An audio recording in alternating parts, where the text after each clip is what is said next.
Hello दोस्तों, HK study में आपका स्वागत है।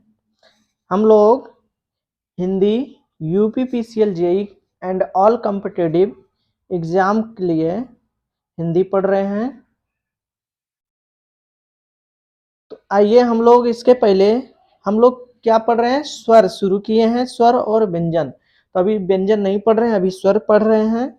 तो आइए, इसके पहले हम लोग स्वर देख चुके थे, उसमें और कुछ आपको बताना है कि कितने हास्य स्वर होते हैं, कितने मूल स्वर होते हैं, कितने दीर्घ स्वर होते हैं। आइए उसके ऊपर बात करते हैं। तो हास्य स्वर कितने होते हैं? 4 होते हैं। मूल स्वर कितने होते हैं? 4 होते हैं। दीर्घ स्वर कितने होते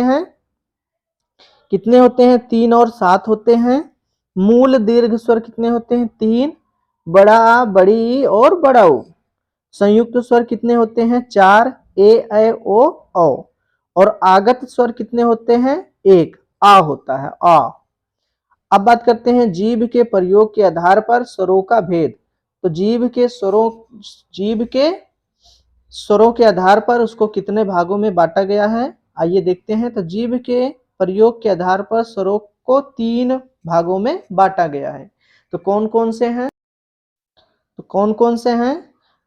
तो इसमें अग्र स्वर, आगे वाला जो है वो अग्र स्वर है। इसमें छोटी, बड़ी ए और ऐ आते हैं। और मध्य स्वर में क्या आते हैं? आ आता है, छोटा आ। और पश्च स्वर में क्या आता है? बड़ा आ, छोटा ऊ, बड़ा ऊ, री, ओ, औ आता है। अब बात करते हैं वृत्तामुखी स्वर। तो वृत्तामुखी स्वर क्या होता है? जिन स्वरों के उच्चारण में होठों की आकृति गोल हो जाए, होठों की आकृति क्या हो जाए? गोल हो जाए, उन्हें वृत्तामुखी स्वर कहते हैं। जैसे छोटा ऊ, बड़ा ऊ, ओ, औ, आ। इसमें क्या हो रहा है? इसमें होठों की आकृति गोल हो जा रही है, इसीलिए इसको क्या बोलते हैं? वृत्तामुखी स्वर बोलते हैं। अब बात करते हैं दूसरा आवृत्तामुखी स्वर। तो इसमें क्या है?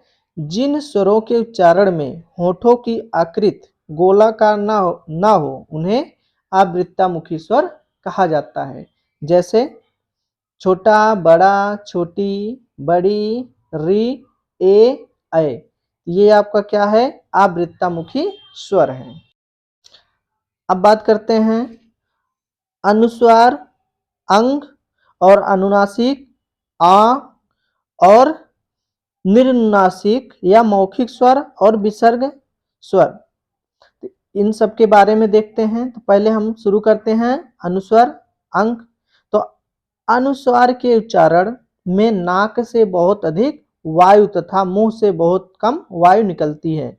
तो अनुस्वार में क्या होता है कि नाक से बहुत अधिक वायु तथा मुख से बहुत कम वायु निकलती है।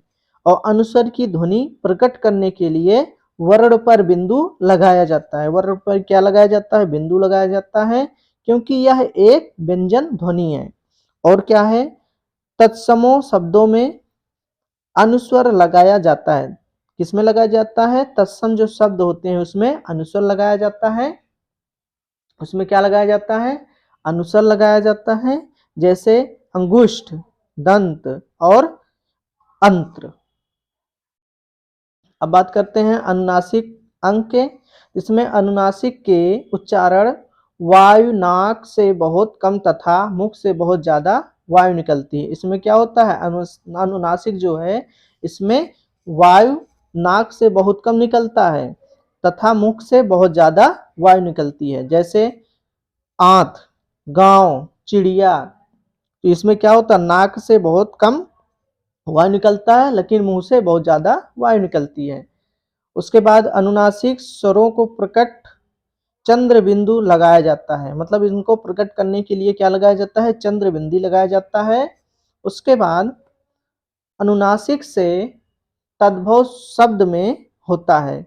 अनुनासिक जो है वो तद्भव शब्द से होता है। जैसे अंगुष्ठा, इसमें चंद्र बिंदु लगाया जाता है। अंगुष्ठा, दांत, आंत, आंगन, सांचा। तो इसमें चंद्र बिंदु लगाया जाता है। अब बात करते हैं निर्नुनासिक या इसको बोलते हैं मौखिक स्वर। तो इसमें क्या होता है, निर्नासिक जो होता है, निर्नुनासिक में ध्वनि सिर्फ मुख से निकलती है। इसमें ध्वनि कहाँ से निकलती है, सिर्फ मुख से निकलती है। जैसे आ ई, इसमें नाक का कोई नासिक से हवा या वायु नहीं निकलती है। जैसे आप, तो इसमें सिर्फ मुख से ध्वनि निकलती है। अपना, इधर। अब बात करते हैं विसर्ग आह की। इसमें विसर्ग का उच्चारण जैसे आह की तरह होता है, जैसे दुख, प्रायः, प्रातः काल, तो आदि इसमें होता है, विसर्ग में होता है। ठीक ठीक है दोस्तों, आज हम लोग इसमें यहीं तक देखेंगे। चलिए ठीक है, अब हम लोग नेक्स्ट वीडियो मिलते हैं, तब तक के लिए जय हिंद।